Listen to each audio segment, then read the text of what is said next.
En 2011, nous sommes allés jouer au Festival d'Avignon avec ma compagnie, la Compagnie des Rives de Lille, que Daniel a énormément soutenu. Et il a absolument souhaité se rendre au festival pour venir nous voir. Il a traversé la France en partant à l'aube, déjeuner avec la compagnie, il nous a invités.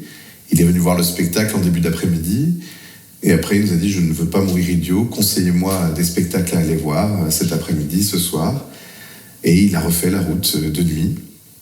Et cet engagement-là, Daniel, il l'avait avec chacun, avec toutes les associations, avec toutes les femmes et les hommes avec qui il travaillait. Je lui dois beaucoup et je pense que je ne serais pas où je suis aujourd'hui sans son engagement, sa confiance et la persévérance qu'il mettait pour défendre les projets auxquels il croyait. Et pour en revenir à l'idée de la famille, une espèce de famille, lui, il avait toujours les clés. Il avait toujours les clés de la maison. Il avait toujours dans sa poche les clés de l'espace 110 et il pouvait faire visiter le soir, le dimanche, à n'importe qui, quand il avait envie, il venait lui montrer. Et même quand l'espace 110 avait déjà une vie derrière, déjà eu une vie, quoi, pas seulement au début, juste après l'inauguration. Et alors, c'est pour ça que quand on a conçu cette maison, s'est établi une espèce de jeu avec lui qu'on a continué. Il y avait une dimension un peu ludique. Et par exemple, quand on a dessiné les garde-corps, comme pour cet escalier, on a représenté, c'était un lieu destiné ici aux enfants et on en a voulu en profiter un maximum, mais on a représenté ici des personnages, une cigogne, et on a représenté Monsieur le maire avec toute son autorité qui se manifeste par des traits un peu accentués à certains endroits. Voilà, ouais. Mais bon, il y a aussi l'entrepreneur qui a construit l'escalier, il y a l'épouse de l'entrepreneur qui était omniprésente,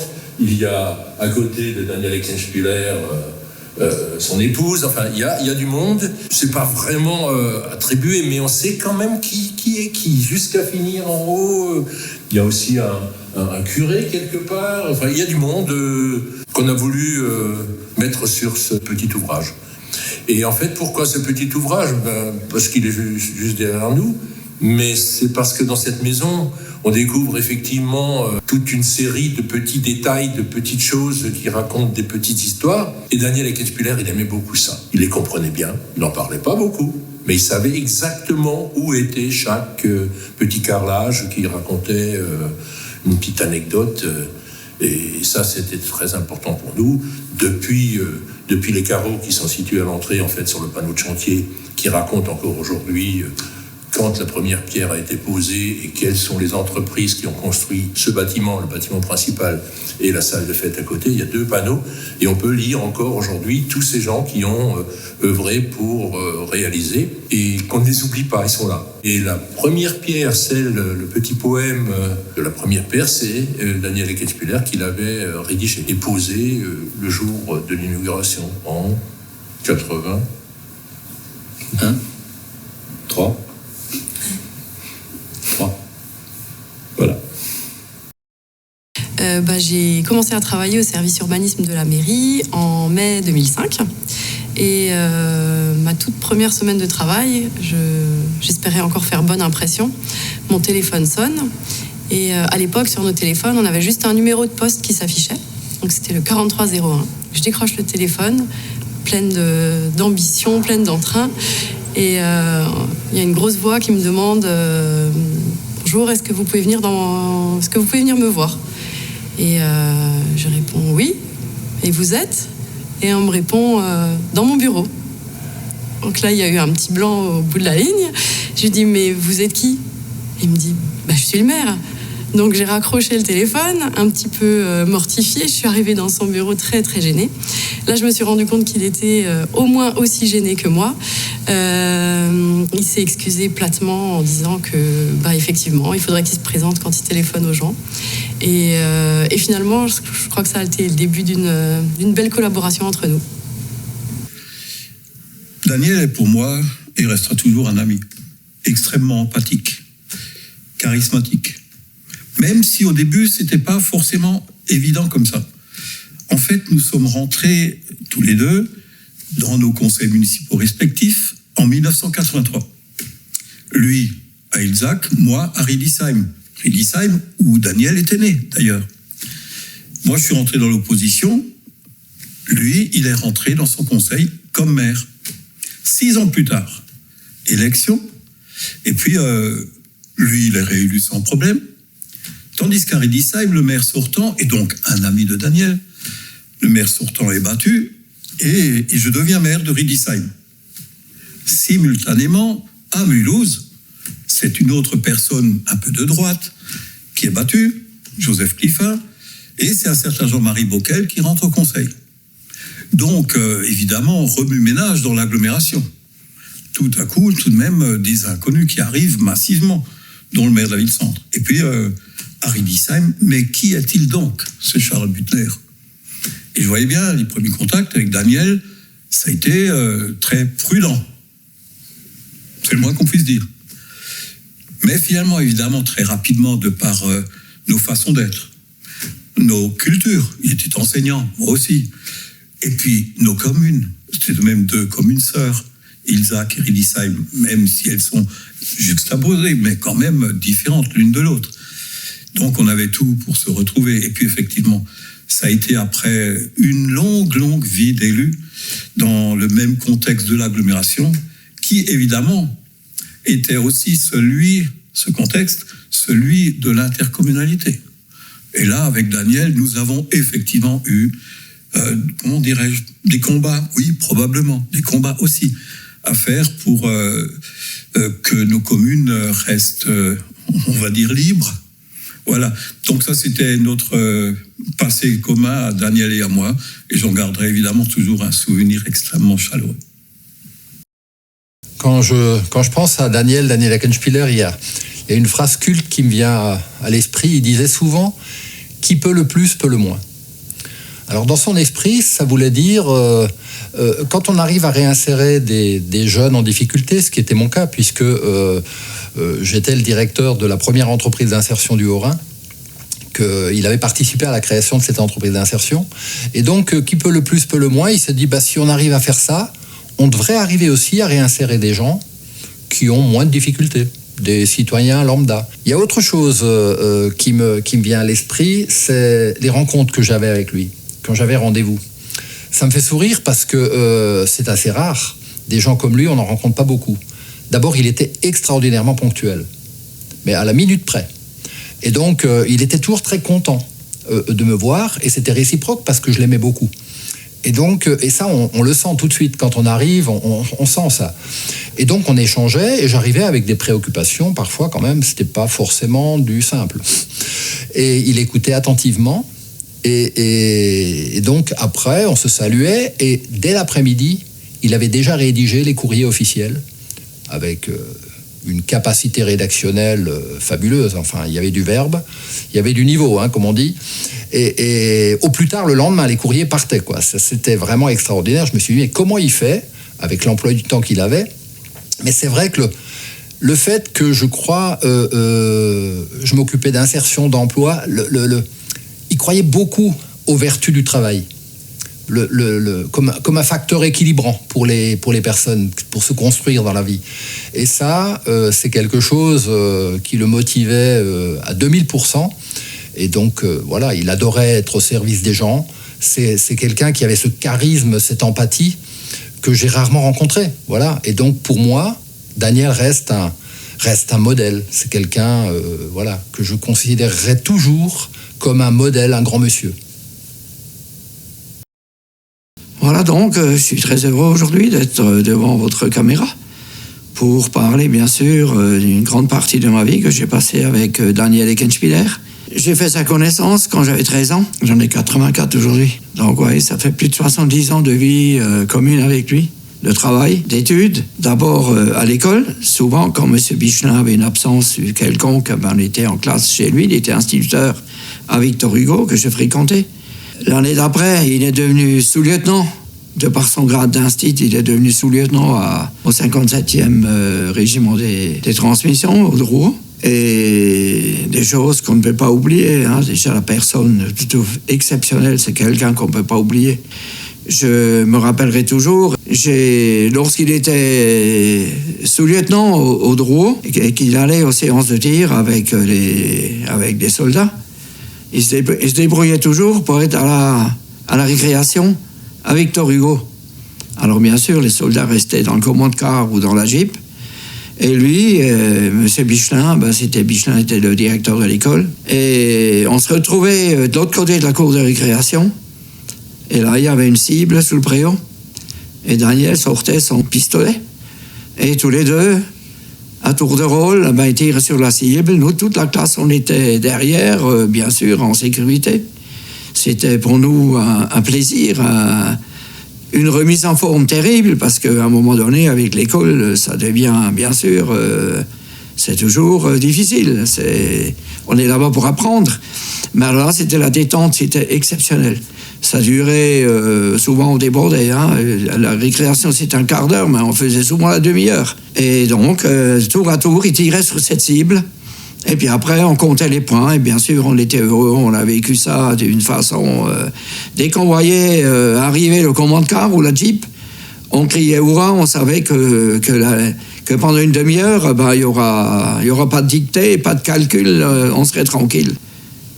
Je suis triste aujourd'hui, mais bon, j'ai réussi à parler de Daniel, que j'oublierai jamais. J'ai travaillé pendant 17 ans avec Daniel Eckenspieler dans un organisme qui s'occupe de personnel travaillant dans les collectivités. Donc on travaillait avec l'humain. Or, l'humain, c'est, je pense, la qualité première de Daniel Eckenspieler. Et il y mettait, sa personnalité et son quotidien.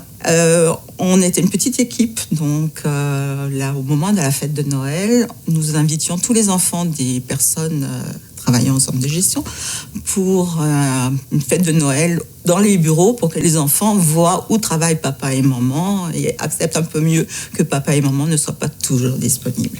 Daniel Eckenspieler est toujours venu à la fête de Noël. Et un jour, je l'ai surpris en train de piquer des bonbons Haribo parce qu'il n'avait pas déjeuné. Il était venu à toute vitesse en sortant d'une réunion. Et gêné, il m'a regardé, il m'a dit « J'aime ça et j'ai pas mangé aujourd'hui encore. » Voilà. C'est un aspect de Daniel Eckenspieler dans le quotidien. Il me disait aussi, c'est bien de voir les enfants parce qu'on comprend mieux les parents quand on a un peu observé leurs enfants. Et puis, il avait les mêmes difficultés que nous, le vendredi soir à la fin des réunions, parce qu'il filait pour aller à Carrefour faire ses courses et il pestait parce que ses enfants n'avaient pas tous répondu au coup de téléphone où il fallait prévenir si on serait là au déjeuner familial. Donc, on avait les mêmes contingences familiales et du quotidien.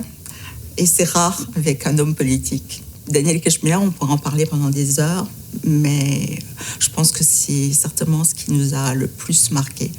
C'est son humanité, sa sagesse, sa drôlerie aussi. Il savait se moquer de lui. Il maniait l'autodérision avec assez de facilité. Quand il avait été à une réunion où il s'était décidé à y aller sans cravate et qu'il se rendait compte que c'était une réunion importante, il ne cachait pas qu'un des membres de la réunion était allé vite lui acheter une cravate à l'aéroport voisin pour qu'il ne dénote pas trop parmi les participants. Voilà, c'est plein de petits détails comme ça où l'homme apparaissait beaucoup plus que la fonction. Je connaissais Daniel Eckenspieler depuis mon enfance. Il m'a vu grandir car il était un de mes voisins. Et puis, il était aussi mon professeur d'histoire géo. Forcément, ça marque les esprits. Alors, bien plus tard, au mois d'avril 1995, il m'a téléphoné me demandant de le rejoindre rapidement à la mairie dans son bureau. Sans me préciser le motif. Et puis, à peine arrivé dans son bureau, il était accompagné de Roger Schirk, qui était à l'époque premier adjoint. Il m'a demandé si je souhaitais m'impliquer dans la vie municipale. Alors là, je l'ai regardé, j'étais un peu dubitatif. Je lui ai dit que je n'en savais rien, parce que je n'avais aucune idée de ce que ça allait demander en termes de temps, mais aussi en termes d'implication. Il m'a regardé un moment, il y a eu un blanc. Et puis il m'a dit, dans ce cas-là, si tu ne sais pas, il faut essayer, et tu verras bien. 2 mois plus tard, j'étais adjoint au maire. Il faut le dire, j'étais moi-même surpris parce que je n'y avais personnellement jamais pensé. Ça ne m'avait jamais traversé l'esprit d'entrer un jour au conseil municipal. 1 année plus tard, après ma première année de mandat, nous avions l'habitude de nous rencontrer régulièrement en tête-à-tête. Et puis, il m'a demandé comment j'avais vécu cette première année de mandat. Je lui ai fait part de ma frustration parce que je lui ai dit que je m'attendais à gérer plus de grands projets. Il m'a regardé du fond de ses yeux bleus avec insistance. Il a haussé les épaules comme ça et il m'a dit « Fais déjà ce que tu dois faire au quotidien. Pour beaucoup, c'est déjà un grand projet. Le reste viendra tout seul. » Alors, je vous avoue que là, pour moi, ça a été une vraie leçon de vie. Une leçon de vie parce que je me suis interrogé longuement après à ce qu'il venait de me dire. Je n'ai pas demandé d'explication, je n'ai pas demandé mon reste. Je suis parti. Et par la suite, nous avons continué à nous voir régulièrement. Et il n'a jamais cessé de continuer à me guider, me conseiller, mais tout en me laissant une grande liberté d'action. Et avec le recul aujourd'hui, je me rends compte que la relation que nous avions quand j'étais encore jeune adolescent, la relation élève-professeur était de nouveau née et que j'étais en train de revivre ça. J'en garde vraiment un excellent souvenir parce que cela m'a permis d'avancer pas à pas. Il faut le dire qu'au fil de ces rencontres, nous nous sommes rendus compte que nous avions vraiment une très grande convergence de pensée et une très grande convergence de vision. Mais il faut dire aussi que nous avions des styles bien opposés, bien différents. Et ça aussi, il ne manquait pas de me le faire remarquer. Ah, Daniel. Alors moi, j'ai 3 moments importants, avec tant d'autres. Le premier moment, c'était il y a 20 ans. Il était président de l'UMP. Tout le monde le connaissait, sa sagesse, sa volonté de bien faire, sa diplomatie. Et on a eu les élections internes pour de nouveau la présidence. Et un jeune s'est présenté contre lui, alors que nous étions tous assez unanimes. Nous voulions absolument que Daniel soit de nouveau le président. Un jeune s'est présenté contre lui, qui venait d'arriver, très dynamique et voulant tout révolutionner. Et je me suis interrogée, je lui ai posé la question. Je lui ai dit, mais comment tu le vis ? Il m'a dit, mais très bien, Lara. Très bien, c'est bien. Parce que nous sommes dans une démocratie et l'engagement, si quelqu'un est engagé, si quelqu'un a envie, eh bien c'est très bien. Et d'un calme vraiment fantastique, il a pris cette présidence, mais c'était vraiment très intéressant comment il a vécu cela. Ça, c'était le premier moment, c'était il y a 20 ans. Ensuite, les autres moments, ce sont nos échanges, toujours dans la bienveillance, toujours dans le conseil, jamais dans la leçon. Et j'aimais bien sa posture. Il ne répondait pas tout de suite, il prenait un temps, il s'arrêtait, il réfléchissait. Et ensuite, eh bien, il me donnait certaines clés, certaines informations. Et ça sera vraiment gravé à jamais dans ma mémoire. Et troisième moment, c'est une des dernières images que j'ai eues, c'était à la journée citoyenne. Alors, je l'ai encore vue après, mais lors de la dernière journée citoyenne d'Ilzac, eh bien, Jean-Luc Schiltknecht, le maire, s'est agenouillé devant lui, a discuté avec lui. Je les ai regardés, ces deux. D'ailleurs, je crois qu'il y a une photo de cela. Je les ai regardés et j'ai vu cette grande complicité. Et j'ai trouvé ça tellement beau. Voilà ce que je pouvais vous dire sur Daniel. Il nous manque. Monsieur Daniel Eckenspieler m'a toujours dit que j'ai une rue qui m'appartient. Et je lui ai demandé pourquoi. Parce que je connaissais toutes les rues. Et il m'a dit qu'il y a une entreprise Bauer.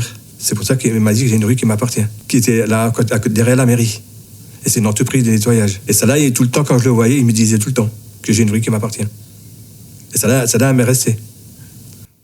Il y a toujours de nombreuses anecdotes que je pourrais raconter, comme je pense la plupart des gens qui l'ont apprécié sur la relation qu'on a pu avoir avec Daniel Eckenspieler. J'ai un souvenir qui date déjà du tout début des années 90, au moment de ma première élection comme maire de Mulhouse, et où il s'agissait de choisir un président du syndicat des déchets, le CIVOM, et traditionnellement, c'était le maire de Mulhouse qui présidait ce syndicat. Et naturellement, là, en 89, il y a eu évidemment un petit changement politique qui n'était pas forcément prévu, et donc il a fallu que nous trouvions un terrain d'entente sur la présidence de ces syndicats. Il y avait le syndicat des déchets, CIVOM, le syndicat des transports, CITRAM, et donc nous nous sommes vus avec Daniel, et je lui ai proposé que je préside, comme l'avait fait mon prédécesseur Joseph Cliffat, les deux syndicats, dans un premier temps, avec l'idée que très rapidement, je puisse lui passer le témoin de cette présidence d'un syndicat très important. Et donc cela passait par, évidemment, la confiance entre nous. Et cette confiance a existé dès le départ. J'ai donc exercé la présidence de ce syndicat, ce CIVOM, pendant un peu moins d'un an. Et après mon élection comme maire de Mulhouse, et dès le début de l'année 1990, j'ai démissionné et proposé, donc comme cela avait été convenu entre nous, que ce soit Daniel qui prenne le témoin, l'idée étant naturellement que nous soyons ensemble lors des grands choix, des grandes décisions, et ça n'était possible que à travers ce climat de confiance. C'est pas quelque chose qui pouvait simplement être écrit dans une sorte de convention. Hein. C'est un consensus qui s'est créé. Et je raconte cette anecdote parce que ça a très bien fonctionné. Daniel a présidé ce syndicat pendant plusieurs décennies, à la satisfaction générale. Et pour moi, cette anecdote, elle est significative de l'état d'esprit de Daniel. Hein. Il était à la fois, évidemment, homme de principe, mais c'était aussi quelqu'un qui savait trouver des terrains d'entente, bâtir des compromis, et ensuite les respecter. Et de ce point de vue-là, moi, je lui ai voué dès le départ une très grande admiration, un très grand respect et une profonde amitié. Je souhaite raconter une anecdote concernant Daniel Eckenspieler lorsqu'il était sénateur du Haut-Rhin. Nous étions au Palais du Luxembourg pour une séance de travail. Ce jour-là, nous sommes dans l'ascenseur lorsque, d'un regard insistant, il désigne la personne qui se trouve juste derrière moi. Je me retourne discrètement et j'ai un choc en découvrant cette personne. Nous arrivons au bureau et je m'empresse de l'interroger sur l'identité de l'individu. Il éclate de rire, tout simplement, et m'explique comme si c'était une évidence. Mais enfin, Madame Meyer, c'est Philippe de Gaulle, sénateur de Paris et fils du général Charles de Gaulle. Visiblement amusé de m'avoir piégé, il ajoute, toujours sur un même ton enjoué: c'est impressionnant comme il ressemble à son père. Vous ne trouvez pas ? Moi, j'étais bouche bée, le visage pâle, comme si j'avais vu un fantôme. En fait, il m'explique qu'il n'a rien prémédité. Mais dès qu'il a aperçu le personnage, et me connaissant, il n'a pas pu s'empêcher de saisir l'occasion. J'ai surtout compris que ma réaction a été bien au-delà de ses espérances. Ce jour-là, nous avons beaucoup ri, surtout lui. Parmi nos souvenirs communs, j'ai choisi cette anecdote car je trouve qu'elle reflète une facette peut-être un peu moins connue de sa personnalité. Un esprit brillant, doué d'un sens de l'humour délicat et toujours bienveillant. Un homme d'une simplicité rare, surtout à son niveau de responsabilité. Lorsque l'humour et bienveillance se mêlent à la vie publique, cela peut créer des souvenirs inoubliables. Donc mon vrai petit souvenir avec Daniel Eckenspieler, donc c'était effectivement en 89, au début 89, il est venu me voir et il m'a demandé « Est-ce que tu veux reprendre le festival BD ?» Et moi, ça m'a surpris parce qu'effectivement, j'avais des connaissances en BD comme tout le monde, mais ça m'a surpris de cette demande. Et j'ai accepté. Et c'est donc comme ça que c'est parti notre relation et qui a duré donc toutes ces années. Et effectivement, je sais que grâce à lui, je suis vraiment rentré, j'ai pu devenir responsable du festival BD. Et ça, j'ai trouvé ça extraordinaire, quoi. Et aussi pour dire que Daniel, parce qu'au début, vous voyez, parce que c'est une personne qui a quand même au moins 20 ans de plus que moi. Et donc, je me disais toujours, je veux pas le tutoyer, je peux pas, quoi. Et il me disait toujours, tu me tutoies, sinon ça va pas. Et au bout d'un moment, j'y suis arrivé quand même. Après, je sais pas, après au moins une quinzaine d'années de festival, j'y suis enfin arrivé. Et ce qui était un autre souvenir très très intéressant aussi avec lui, c'est que tous les ans, quand il était au festival, il revenait toujours avec une BD qu'il m'offrait. Et ça, je trouvais ça extraordinaire. Ça allait de toutes les BD possibles. Ça pouvait être une BD classique, comme une BD même, je dirais, érotique. Enfin, ça allait un peu sur tout. Et c'était ça qui était vraiment très très sympa. Et c'est une personne que j'ai toujours appréciée et qui venait toujours sur le festival pour nous soutenir. Ma première rencontre avec Daniel Eckenspieler remonte au 15 octobre 1977, car c'est lui qui nous a mariés, moi et mon épouse. À l'époque, il n'y avait pas de mariage le samedi. Or, il s'agissait pour nous d'un remariage, donc unique cérémonie. Les gens venaient de toute la France.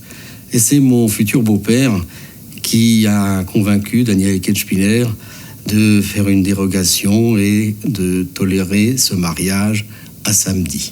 Il a exigé la plus grande discrétion.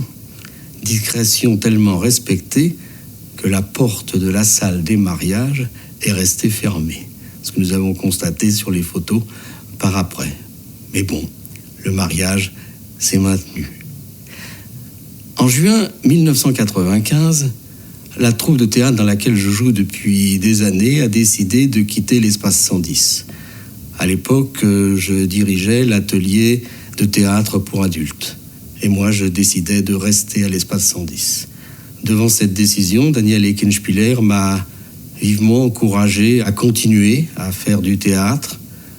Et c'est comme ça que finalement, la compagnie Hélios est née et que Daniel m'a peut-être mis le pied à l'étrier pour entrer au conseil d'administration de l'espace 110.